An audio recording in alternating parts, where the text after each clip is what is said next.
La découverte macabre du corps sans vie de Mamadou Ouri Diallo, muezzin de 56 ans, dans une brousse isolée de Dialloya, a plongé la population de Damakania dans une incertitude quant à sa sécurité. Selon des informations, ce notable très connu de la localité a été retrouvé le matin dont le corps présentait des traces de brûlures et les mains attachées, laissant penser à un acte violent. L'alerte a été donnée par un enfant ayant entendu des appels à l'aide dimanche. Une expédition de recherche menée par l'imam Youssouf a conduit à la découverte du corps près d'un four à charbon. Le rapport final de l'évaluation des partis politiques pour l'année 2024 a été publié le lundi 28 octobre 2024 par les autorités de la transition. Le dit rapport fait état de 53 partis politiques dissous, 54 suspendus et 67 mis sous observation. Parmi les partis politiques mis sous observation figurent l'Union des forces démocratiques de Guinée, UFDG, et le Rassemblement du peuple de Guinée, RPG, les deux principales formations politiques du pays. 13 jours après l'effondrement du pont métallique reliant Kirouani à Kankan à Farandou, Djassadala, le corps de l'apprenti a été repêché dans l'eau le mardi 22 octobre 2024 en état de décomposition très avancée. Une grue déployée par le gouvernement a fait monter le camion remorque où se trouvait la dépouille mortelle du jeune. 4 jeunes orpailleurs ont été la cible de 2 individus armés à Kadjarani, un district relevant de la commune rurale de Doko, à 55 km du centre-ville de Sigiri. Les assaillants ont ouvert le feu sur eux, blessant un des orpailleurs avant d'emporter une machine détectrice d'or. Les faits se sont produits dans la soirée du mercredi 23 octobre 2024. Le blessé est actuellement en soins au centre de santé de Doko.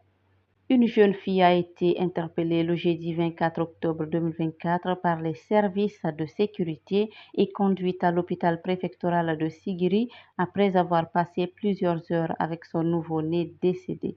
Adama Kamara est soupçonnée d'avoir gardé le corps de son bébé par devers elle pendant plus de 24 heures avant finalement de se faire découvrir. Les faits se sont produits dans la sous-préfecture de Doko, située à 55 km du centre-ville de Sigiri. Un homme âgé de 65 ans a trouvé la mort dans un motel après avoir entretenu des rapports sexuels avec une travailleuse de sexe. Les faits se sont produits dimanche 28 octobre 2024 à Doko, une sous-préfecture située dans la préfecture de Sigiri.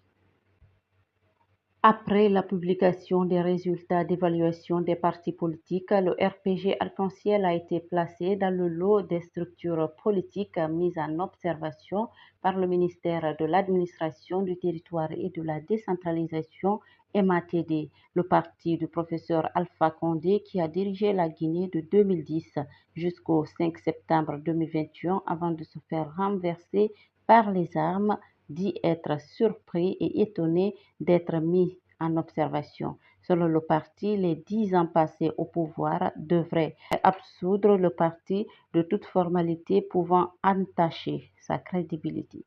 Cette communication a été faite par Al-Hassan Condé, membre du bureau national des cadres du parti, à l'occasion de l'Assemblée générale hebdomadaire tenue le samedi 2 novembre 2024 au siège du parti à Conakry. La disparition du chef traditionnel de la Basse-Guinée le 31 octobre 2024 des suites de maladies à Conakry continue de susciter une vague réaction au sein de l'opinion publique. Le ministre de l'Habitat, de l'Urbanisme et de la Récupération des domaines spoliés de l'État, ancien ami et collaborateur du défunt, a présenté ses condoléances à la famille éplorée. Mori Kondé, interrogé par un reporter de guinématin.com, est revenu sur les bienfaits du défunt Kountigui qu'il appelait affectueusement le grand baobab de la paix dans la résolution des conflits. Il a émis le souhait que le futur Kountigui fasse mieux que le défunt. 48 heures après le décès de Kuntigi de la Basse-Côte, El Hadj Serona Souma, dans une clinique à Conakry, la vague de solidarité et de compassion ne faiblit pas auprès de sa famille et de sa communauté. Des personnalités et anonymes tant à l'intérieur du pays que dans sa ville natale, Tanene Bouramaya, dans la préfecture de Dubreka, continuent d'exprimer leur douleur face à cette immense perte pour la Guinée, mais aussi leur hommage à ce notable de la Basse-Guinée. Dans un entretien accordé à l'équipe de reportage de guinématin.com, envoyé à Tanene, l'imam de la grande mosquée de la ville rappelle que le défunt était un homme honnête, audacieux et rassembleur à l'égard de tous. Des inquiétudes au Nigeria pour 29 mineurs qui pourraient être condamnés à la peine de mort au Nigeria après avoir été traduits en justice vendredi pour avoir participé à une manifestation contre la crise record du coût de la vie dans le pays. 4 d'entre eux se sont effondrés au tribunal, épuisés avant d'avoir pu plaider leur cause, a écrit African News.